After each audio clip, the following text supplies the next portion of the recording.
excited to be here and talking to you, seeing you. It's been way too long. It's been really long. So I'm gonna just do a little intro of what we're doing this morning and then kick it off. Okay. So I want to just say good morning. It's October 10th of 2021, and I have the pleasure of sitting here with Marie Anderson, who I have known since, I believe it's 1987, back in the Chicago days. And Marie is a fashion model industry expert and the founder of Boss Babe Models. And Marie had the integral pleasure of meeting me as a very young, up-and-coming hair and makeup artist, and had some very formidable effects on me and who I aligned with and where I went forward from. And Marie has always had a very soft spot in my heart. I'm gonna get welly all of a sudden. I don't know. I didn't see that one coming. And from that perspective, I wanted to say that you have just really been somebody who has been just such an important part of how I got started and how I saw things. And I want to say that I can't thank you enough for that. So Marie, when I met you in 1987, how long had you already been in the industry with Elite Modeling Agency? Okay, so we have to take it a step back, just a scooch. I started working for Jane Stewart, who owned Stewart Talent. I think that was like 1983, 84.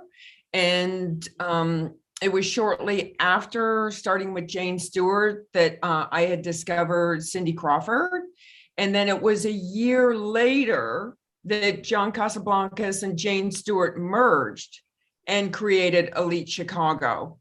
So technically, in my mind, I was with Jane the whole time, but if you separate it, it was Stewart Talent for 1 year, and then eventually Elite for 6 years.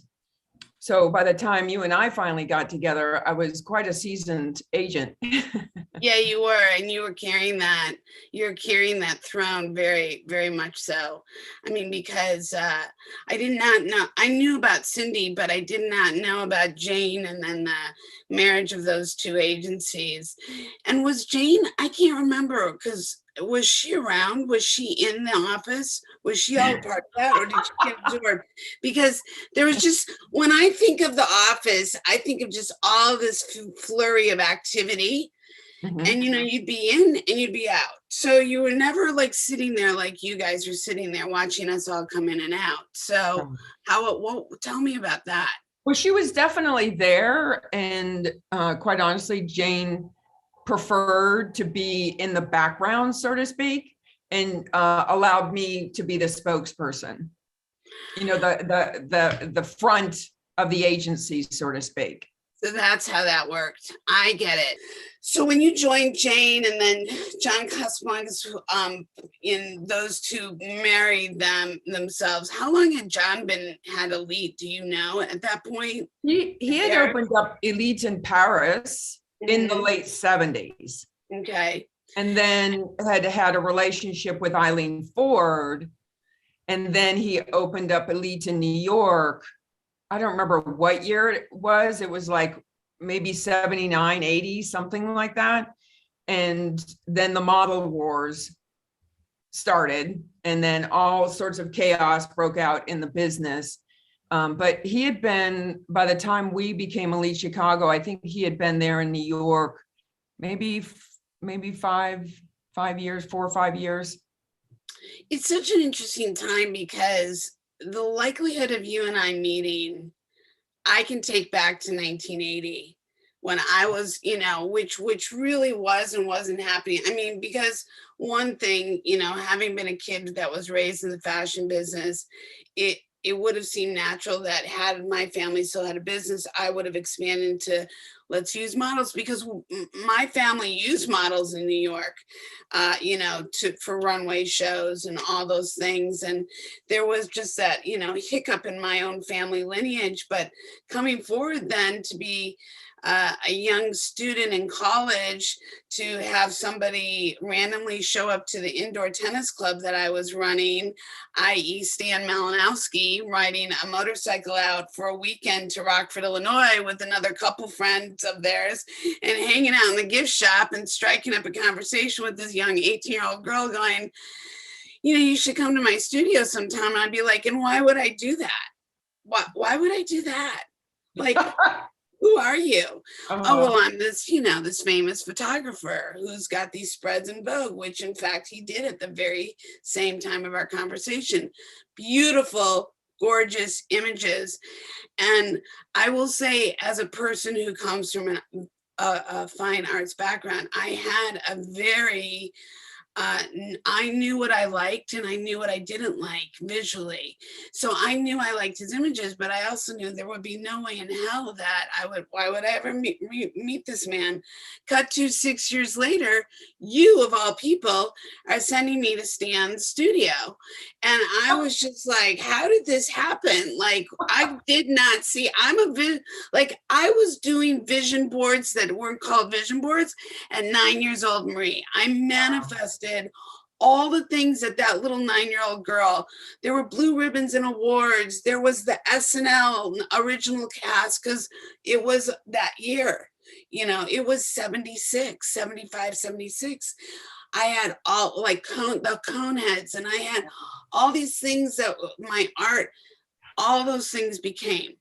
So coming back to you and Stan and the history of yourself, I just think it's so fascinating how you and I have had this thread that even though we haven't worked together, and even when we worked together, it wasn't really working together because I was like in this outer circle of what you were doing, but I always felt this connection to you.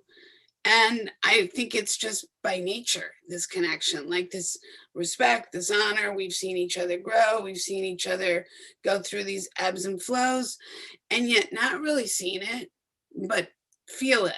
Like, yeah. You know what I mean? Like there's just some of us who are just soulfully connected. And I always felt that about you. So going back to you and your career, and at that time, first off, like the whole Cindy Crawford thing, that's one of the things that I remember very early on, because Cindy being from DeKalb, me being from Rockford, being, you know, the Chicago base, smart, beautiful, all those things. I remember that being a big deal, but I never knew the backstory, how that happened. How did that happen? How did I discover her? How did you discover Cindy? So as you know, I was running Stan Malinowski's studio, and I was doing that. No. Shut the front door. No. Shut the front door right now. You can shut it right now. I swear to God. I swear to God. Think about this. Tell me more. So I became Stan Malinowski's studio manager approximately 1980. Shut the front door. That was all happening that same year? Oh my God, Marie. Okay, continue.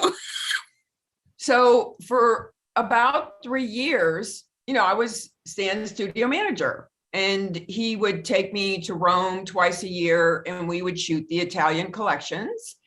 And then depending on what year it was, we'd go to New York and shoot a cover of Vogue. And then we would come back to Chicago and shoot a week of Sears.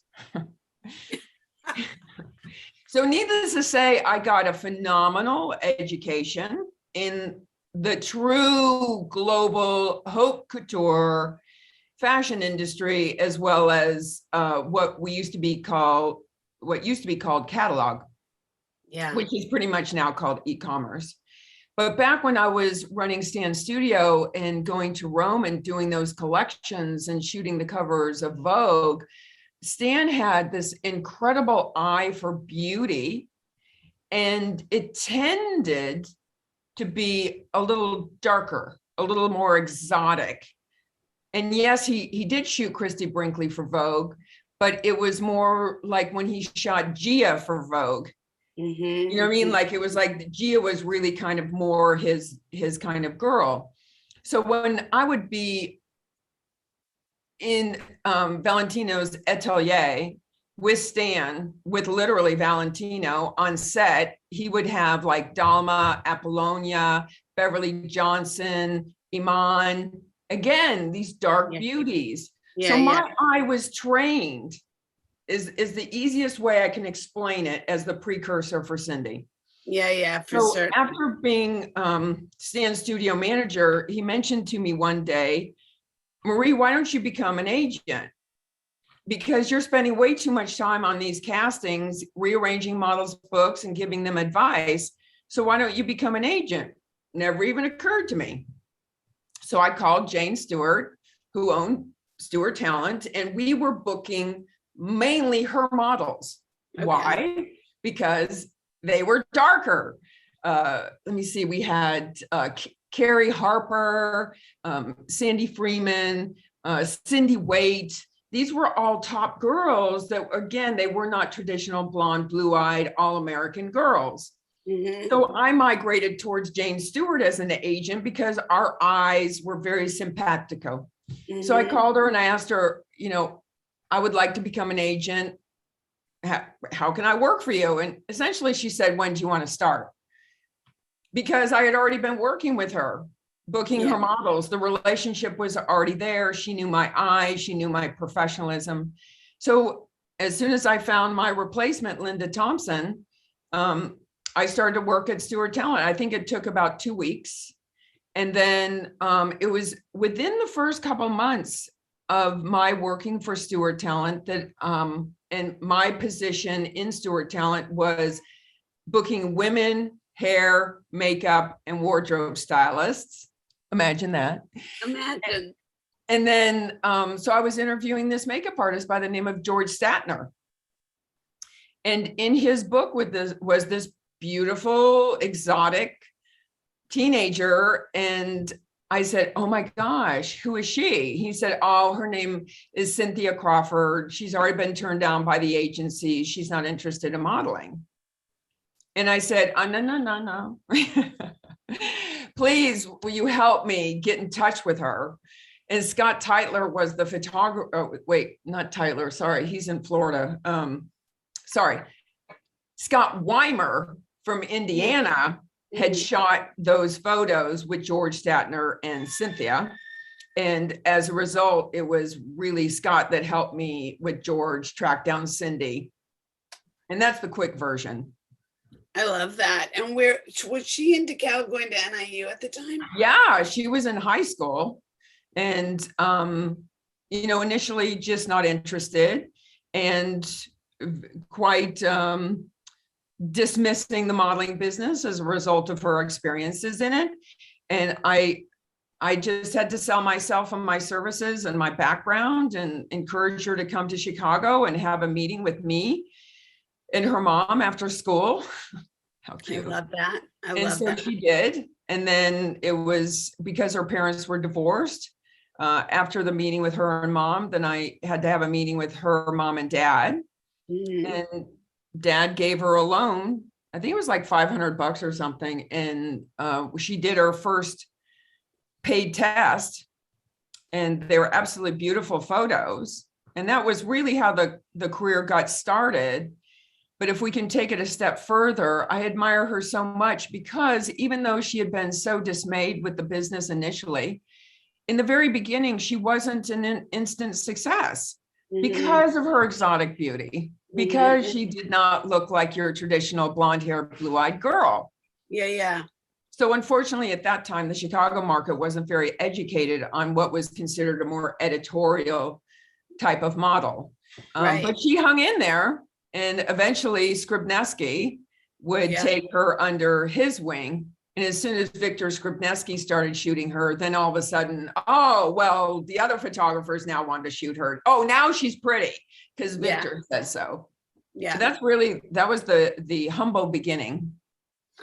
Well, the humble beginning is perfection. I think it's those kind of stories that actually need to be heard more, versus just push the button and we're famous. The lights go on, the curtains pull back, the music goes, and you're on. And we all know that that's not the case, and we all know that it's a series of events of just being in the right place at the right time. Mm-hmm. Having the right eyes, having the right network, having the right everything, and the decisions that you make along the way, the yeses or the nos. Yeah.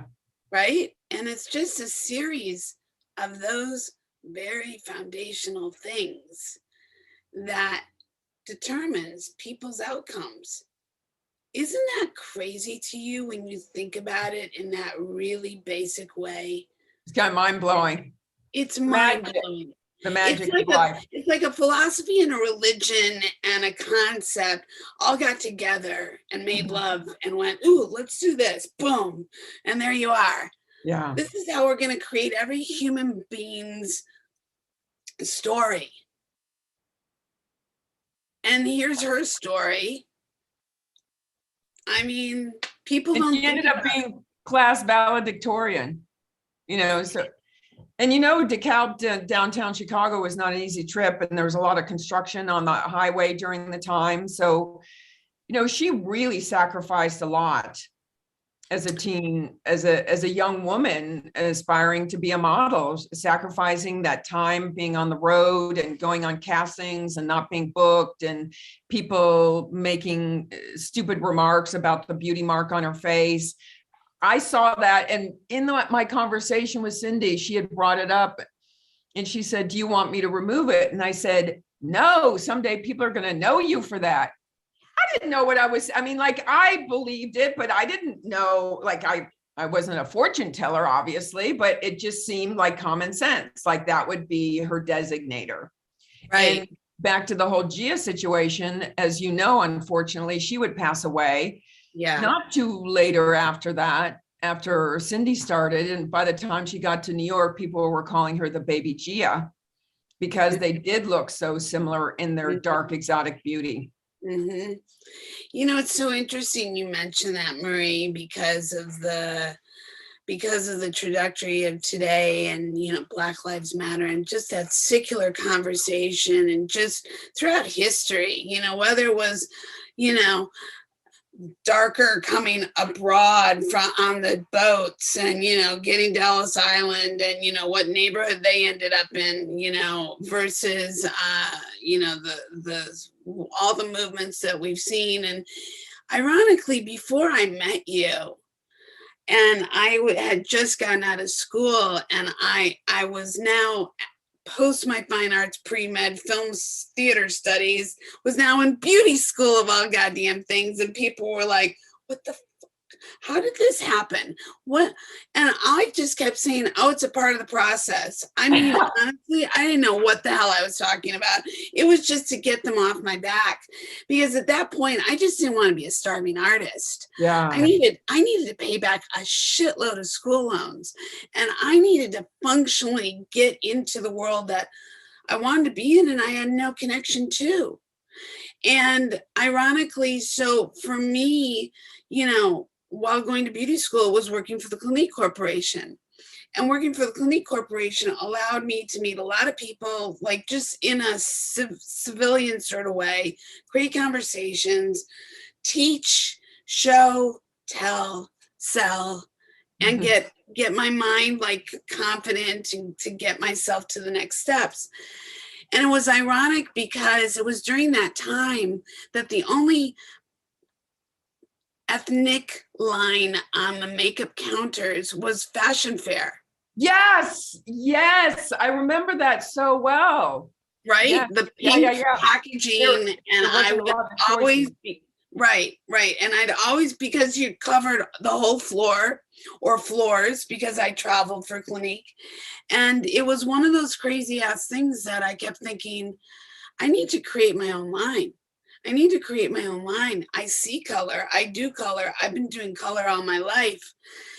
And this isn't doing it. And I remember being approached to do my own line after you and I had met. This was during, like, I think I was interacting also a lot with David and Lee at the time. And I forget the owners' names of David and Lee. It was probably David and Lee.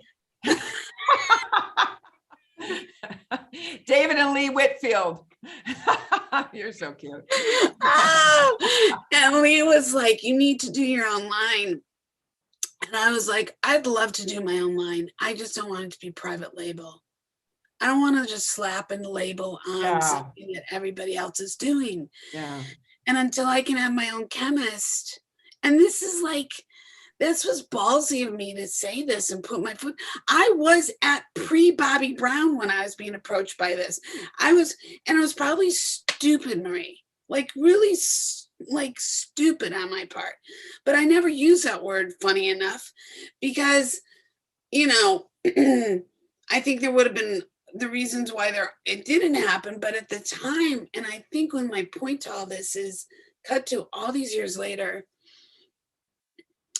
one of those things that I found to be so deliciously something I was able to specialize in or do as with ease, as well as because I was heading up Black shows, Black movies, Black talent, I should say, with, in these projects, to now be like, well, you can't do that because, what could you know about that? And I don't mean me personally. I just mean in the world that we're living in right now. And I also understand the why. I understand that we need to make room. We need to address, but it's also very interesting being the girl who was the only white on the Black hair Olympic team. Or, I need to create a line, and this is 1980. This is 1985. Wow.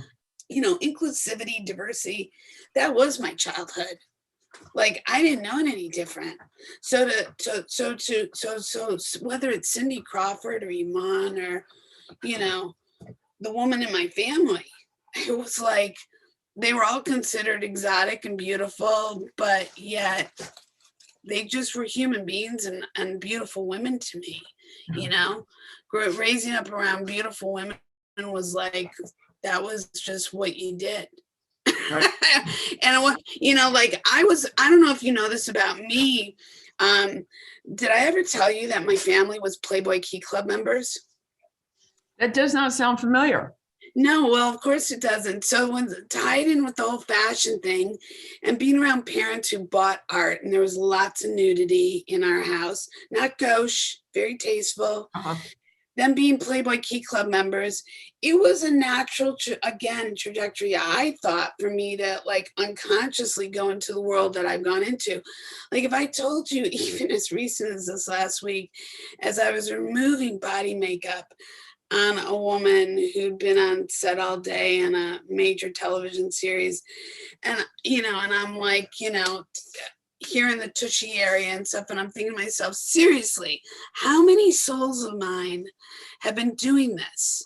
How many souls, not so much taking off the body makeup off of somebody's tushy, but working with nudity, working with the human body, working in this beauty world, working in the world of illusion.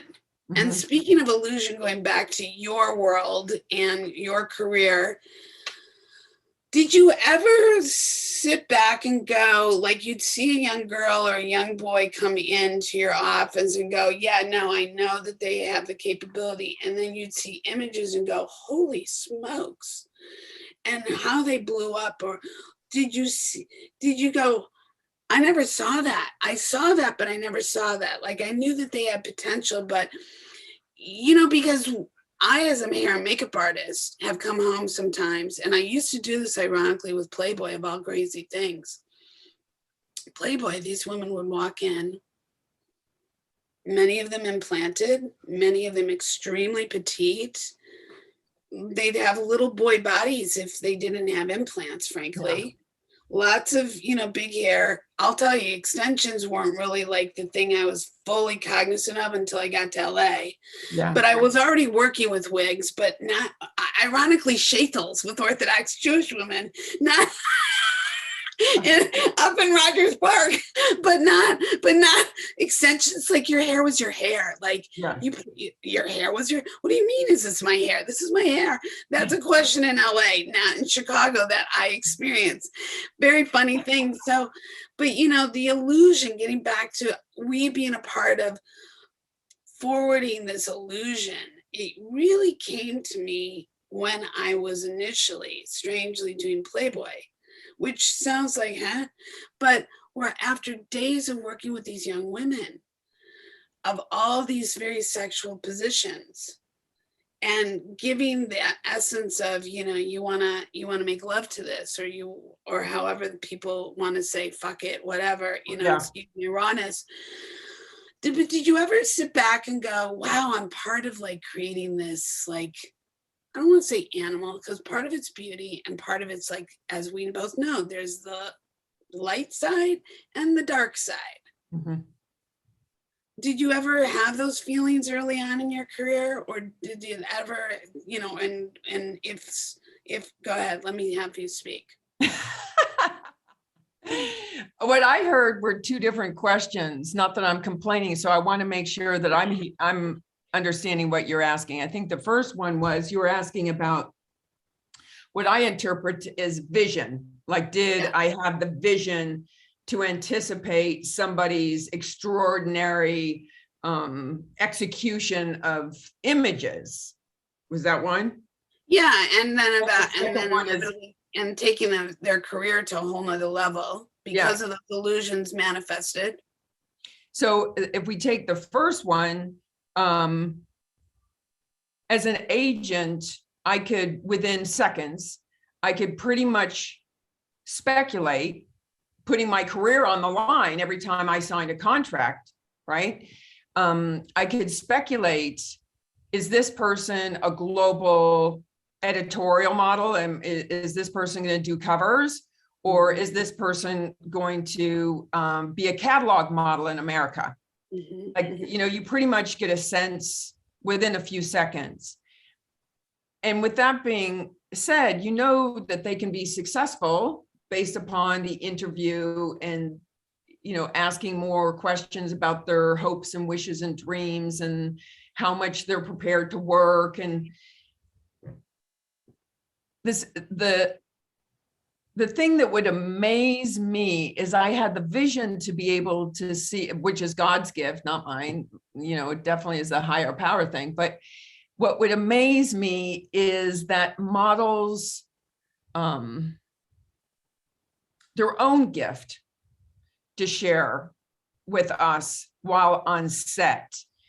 I have watched, which would be seemingly a very kind of pretty girl become extraordinary on set with the way they moved and the way they communicated their body.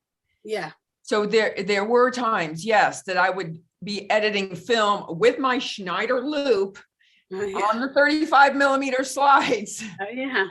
And I'd be going, damn, where did that come from? Like, holy schmoly. So I could not, as I said, I'm not a fortune teller, so I could not see everything moving forward, but I would know which direction to kind of guide their career. Once in a while, there were exceptions. Like, do you remember Elizabeth Mastari, a real beautiful blonde? Anyway, I've learned so much from my models. It's the gifts just never stop coming, but I like two of these girls, or love them very much. So Elizabeth Mastari, I was telling her, no, I was not going to represent her. She had on too much makeup. She had big blonde hair from the suburbs. And I don't know if they were lead press on nails, but she was a mess. Yeah. And she was short. And if you remember back then, like 5'8", like, oh no, that's way too short. Right. not for elite. Right. Right. But Elizabeth sat there in front of me and said, look, I have got the best lingerie body in this agency, and I know how to move myself. And if you give me a chance, I promise you, I'm going to make you a lot of money. I was like, well, you got to cut off those nails. You got to brush your hair. You got to wash off that makeup off of your, like, I was like, you know me. I just told her, great. And she did do everything I asked her to do. And she did start making us money like this. And lingerie models, as we both know, they were triple rate at the time. Yes. I don't know now, but that was a very different salary. Yep. Swimsuit and lingerie. It's the character of the individual that makes the difference. It's not only, as you know, it's not just the aesthetic.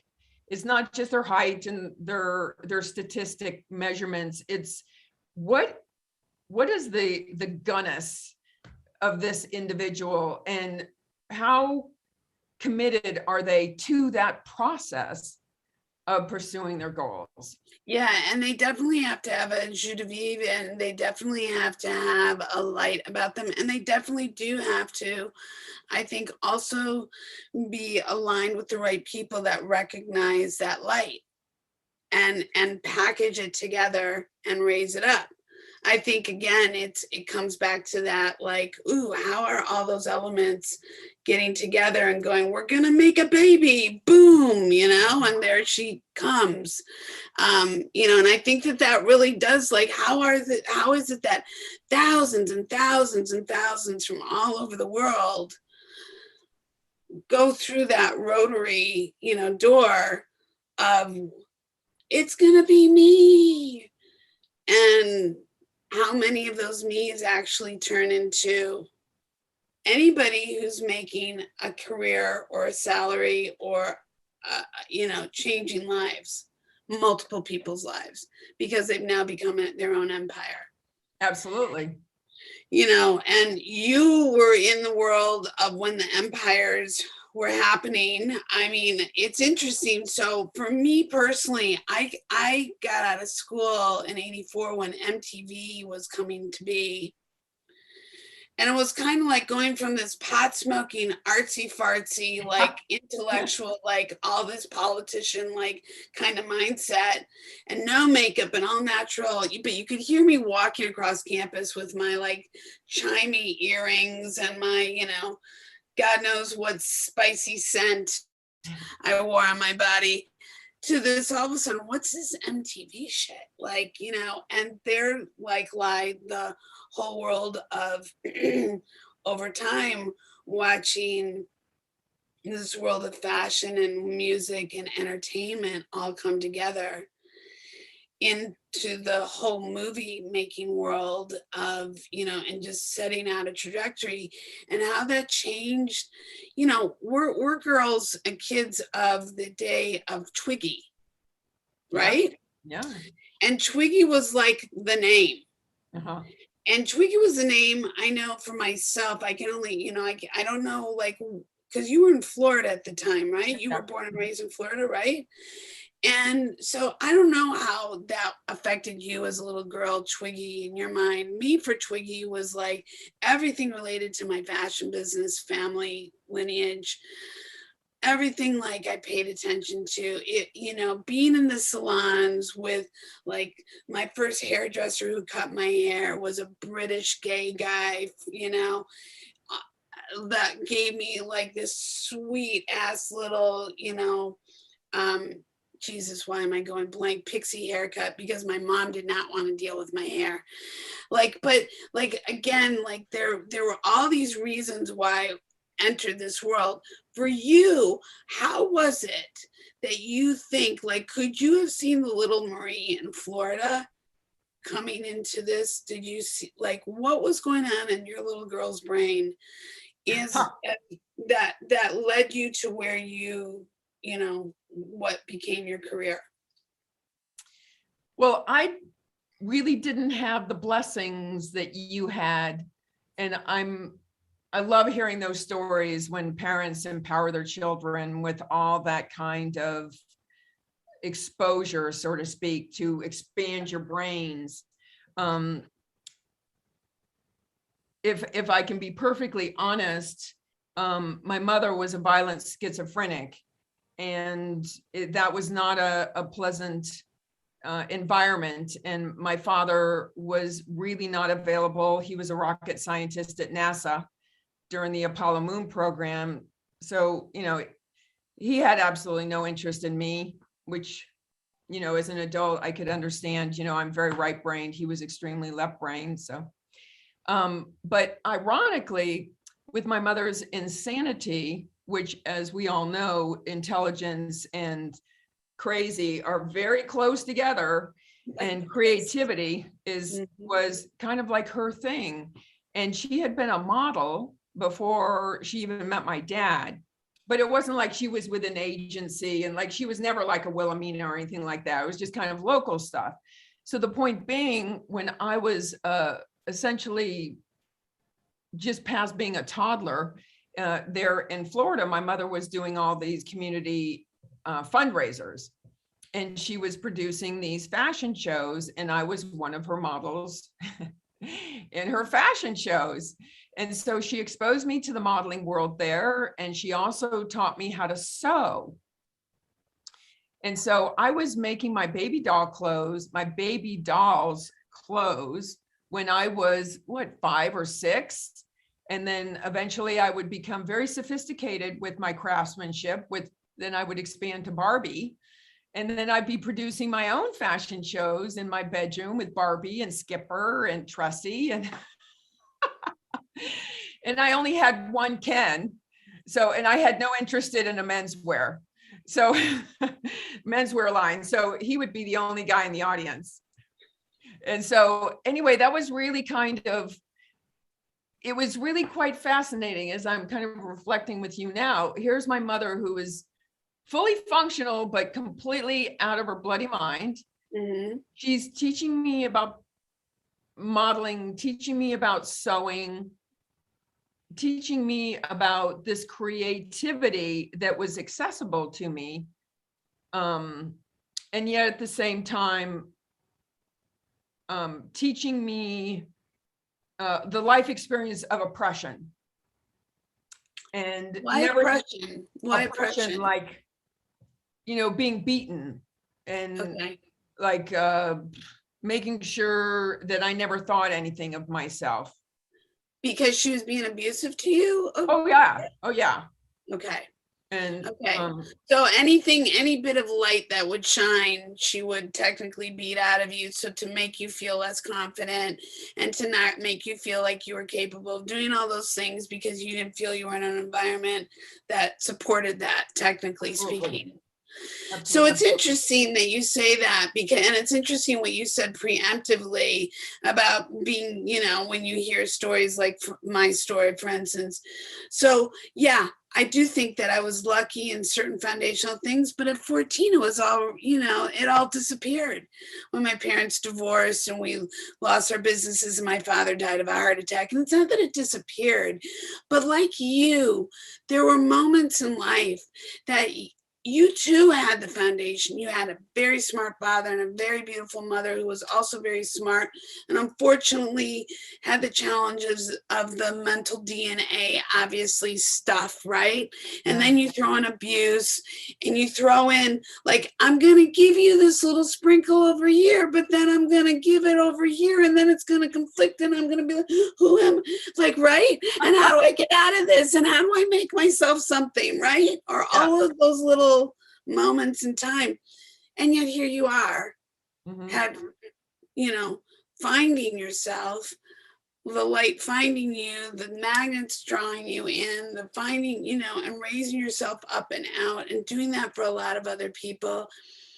And basically what I hear and what I see is somebody who took those skills, your sewing skills, your fashion skills, your modeling skills, your intellect, your beauty, your sense of survival, your sense of going through abuse and recognizing abuse and knowing that that's not okay, but how can I make that work for me? And that's how you materialize your career which I very much, I mean, honestly, Maria, as much as I love and relate to you, even in this conversation, I'm like, holy shit, of course we aligned with each other. Of course. Yeah. And I think that that's a beautiful thing. And again, this is part of the reason why, as you probably know about me and of yourself, you know, creating conversations with people, that just kind of comes with it doesn't mean that, ooh, every time I'm going to walk in a door, you walk in a door, I'm going to create a conversation. No, but at the same time, we're curious by nature. We love the way people tick. We love the way people work. We love helping people. We love raising people up. We love bringing our love into the room and nurturing by nature. And you know, for me, and I think for you, though I'm not speaking for you, I know one of the things I've always had this, like, I love raising people up, but at the same time, I want to be able to no longer I don't want to dim my light anymore either. Mhm. And from raising a lot of people up for yourself, I would imagine that there's been moments like, I'm tired of dimming my light for the sake of everybody else. There's got to be somewhere in that moment of your journey that you were like, I am fucking done dimming my light for you. I've got to be me. I've got to be what I'm here to be.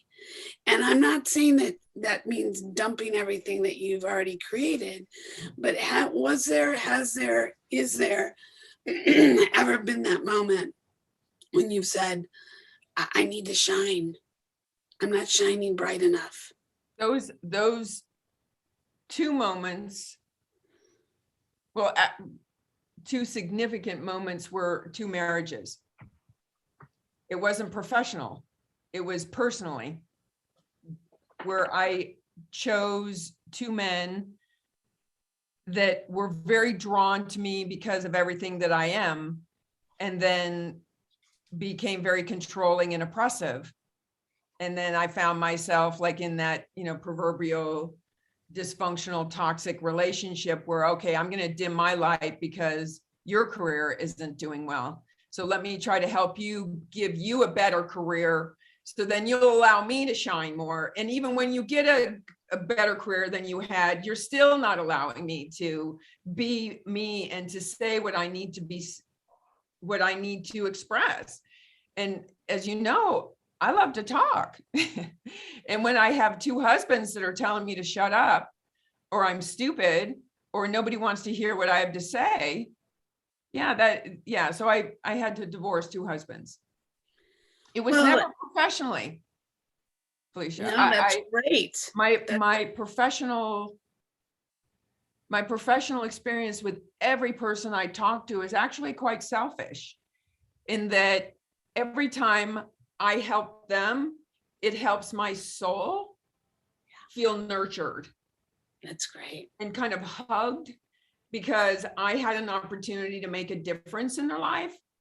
Now, they might not even know how much I did for them. Most of them don't understand the significance of what I've just given them, but it doesn't matter. My intention was not to be appreciated. My intention was to be selfish and to have that vicarious experience of helping them and giving them that light. Well, that is a really, really cool approach of thinking, frankly. I give you a lot of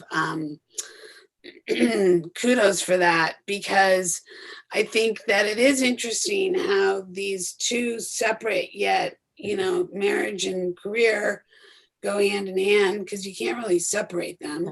Yeah. Because one bleeds into the other, most likely. Now, I certainly know of one marriage that I was a part of. I can't remember. Did the other marriage happen before or after? Oh, before. I was 16. Yeah, there was this tingle of something that I was like, I know this, but I can't put my finger on it.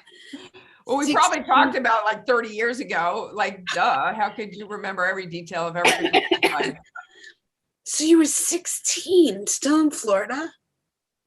That's a bit complicated, but the answer is yes. the quick version is my father, along with thousands of other employees of NASA, were fired when the Apollo moon program was shut down. And so by then my father was in his 50s, and it was considered, you know, he was not a desirable person because he only had kind of one skill set. And that was, you know, where do you go after you've been putting men on the moon? Like, who's going to hire you, kind of thing. And this is, remember, this is before the internet. Yeah, yeah. Before, you know, computers were accessible to laymen, so to speak. Yeah. So anyway, the point is that I had just started dating my boyfriend at the time. We were in high school, and then my father got fired and he could not get a job in Florida. So he moved us to this very, very small town in the middle of the Blue Ridge Mountains called Wytheville. And in Georgia or Tennessee, where were you? No, in Virginia. Virginia. Wytheville, Virginia. And I think the population was 600 with one stoplight.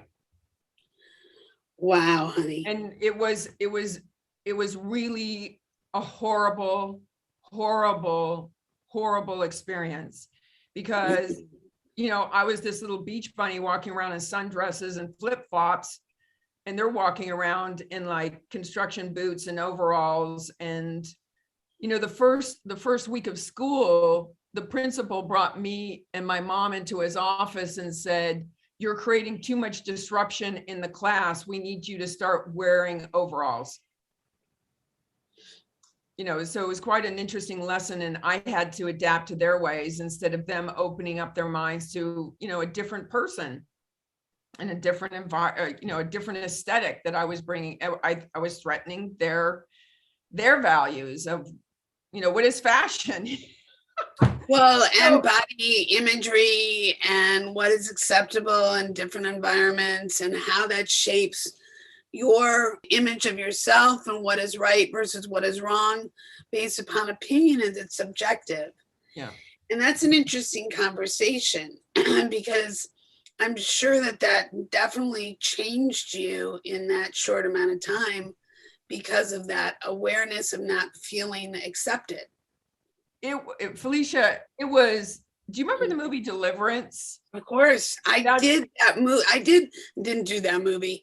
I did when I was 14, going on the time my parents were divorcing, did that river because I did an expedition in Georgia in the Appalachians at 14 while my parents were getting divorced. So go on. So that wasn't literally with Phil, but that was the environment that I had just landed into. And I cannot make this stuff up. They killed my cat. They killed my dog. That it was such a bad, horrible place for me to live. And they would do things like,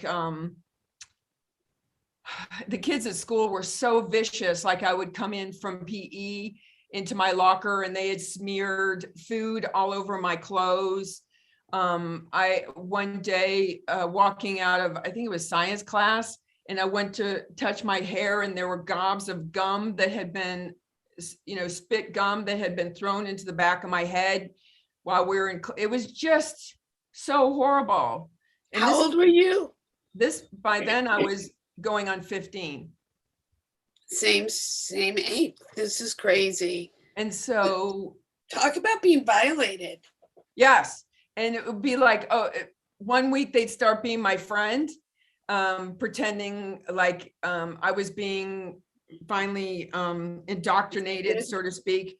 And they were inviting me to a party. So various people were like, hey, my nickname, the first, I don't want to go down a bunny rabbit hole, but the day,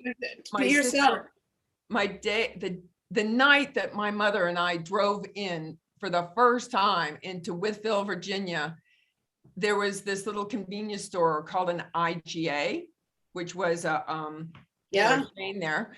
So we go into the IGA to buy some staples, and we're going through the checkout counter, and I noticed the young clerk behind the counter kept looking at me, and then he smiles with this shit-eating grin. He says, "Hey, you's Coco Ho, ain't you?" And I go, what? I go, Coco, hoe. And I look at my mom, I go, Mom, what's a hoe? She goes, get in the car. Just get in the car. And I was like, and she goes, just get in the car. That they gave me the name Coco Ho because I was from Cocoa Beach. And they had never even met me. And they gave me a nickname, right? Like, anyway, so fast forward. So we would be in school throughout the week. They'd be saying, hey, Coco, you going to the party? We're going to come pick you up. Roy and Cooter, we're going to come pick you up. So just be out and sit in your couch there in your front room, and we'll come by and we'll fetch you. I'm like, oh, okay, yeah, I'm so excited. And I go home and I tell my mom and my dad, I'm making friends at school finally. I would sit there on that Friday night, all dressed up, ready for them to come pick me up. And we had this big picture window. And it was like a duplex. It wasn't a, super fancy place by any stretch of the imagination, but it just happened to have this big picture window. And I was sitting there on that couch and I kept seeing cars driving by and nobody stopped to pick me up. And that was the joke. That was their party, watching me sitting there pathetically. And then Monday morning came around and they were like, hey, Coco, you enjoy that party? Hey, Coco, how you doing, Coco? Like, just such torment. It was so horrible. So eventually that following summer, my boyfriend would come visit from Cocoa Beach. Mm-hmm. And my parents allowed me to get married, to go back home to Cocoa Beach. And we were living with his parents in his bedroom while we were going to high school.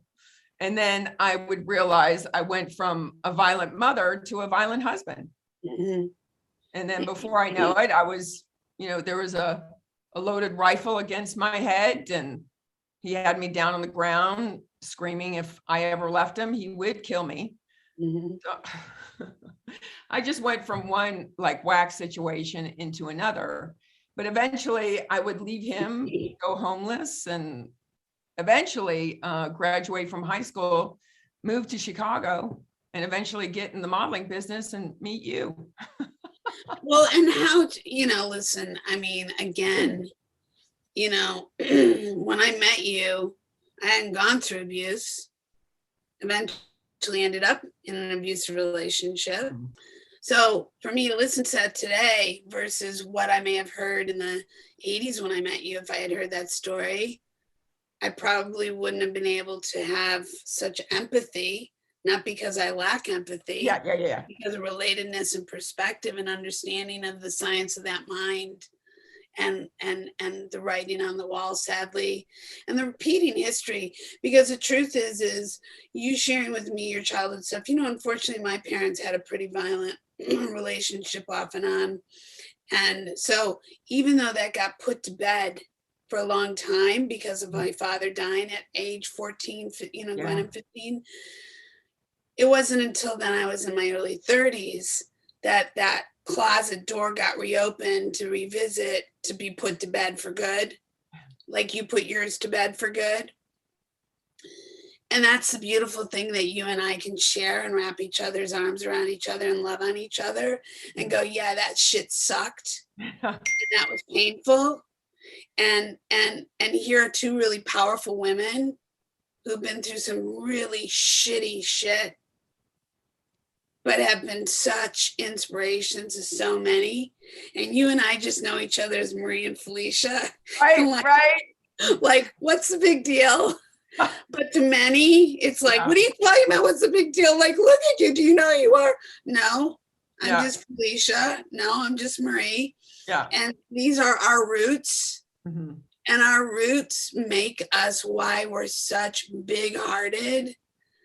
Like, get the fuck up and get the dust off and go kick that goddamn door open shit. Like, I will take, like I said, I said to my sister this last week, there was something she was talking about regarding an abusive boss. And There was this comment she made that really I don't remember exactly, but I said to her, I had just said to somebody, they don't want to meet me in the back alley because I'll take them out. Mm-hmm. And I was like, I never used to talk like that until I survived domestic violence.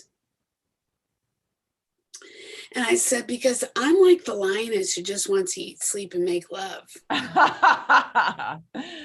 But if you mess with the people I live, now shit's over. Yeah. And that's not a threat. No. And it's not like it's a fact. It is a fact. You have now fucked the wrong person. And there are times, and like yourself, like, first off, I can't even begin to tell you how sorry I am that you went through those experiences, because you didn't deserve that. And no, you can't write that shit. Right. Mm-mm. And you can't, like, to write that in a movie right now, those scenes would be so considered colorful, and somebody to receive an Academy Award for that shit. And because I could write that, like, I have chills, like, we're going to sit down and write that, but not for the sake of like, oh, but because that shit is real. Yeah. You growing up, you going through that stuff. Like, I mean, when you think about it, like the images that I got when you talked about your parents, your father being a part of NASA in the 60s, right? Later 60s into the 70s. Perfect. Exactly. So your colorful background of your beautiful schizophrenic mother model mother, your father, part of the NASA astronaut program. I mean, like that was the epitome of like a Camelot story. My parents were another version of a Camelot story. Two beautiful, educated people from two very different backgrounds. Russian Armenian Jew meets a Sicilian Catholic girl, and fashion industry versus real estate and politics, and and both just wanting to basically leave their environments and find each other, and boom, but that boom sets off more boom, boom, boom, boom, booms. Yeah. And I was basically raised in a household that in the 60s was not kosher. It was not only not kosher between the two in the 50s when they got married, 60s when I was born into, and then going into the 70s, and us all in our environments being raised around civil rights eventually, and Vietnam, and the astronaut program, and Kennedy being shot and killed, and then his brother being shot and killed, along with Martin Luther King being shot and killed, and women's rights, and the movement of abortion rights, and voting rights, and interracial rights. And like, that was what we were explosively born into those periods of. Pretty intense when you mention it like that. Well, that's how I lived it and saw it. Yeah. And that's like how I run in that period of time. Mm-hmm. And people are always like, wow, really? Nobody else talks like that. Like, who came up with, no, none of my friends talk like that either. But that was my vision, because I also saw, as much as my family worked very hard and did well, not wealthy, but did well. Mm-hmm. And then lost it. Like, certainly my father's, not my grandparents, but my father's, our unit, in the sense that, like the identity of who we were, really does reframe you in ways that you have no idea how it's going to come out.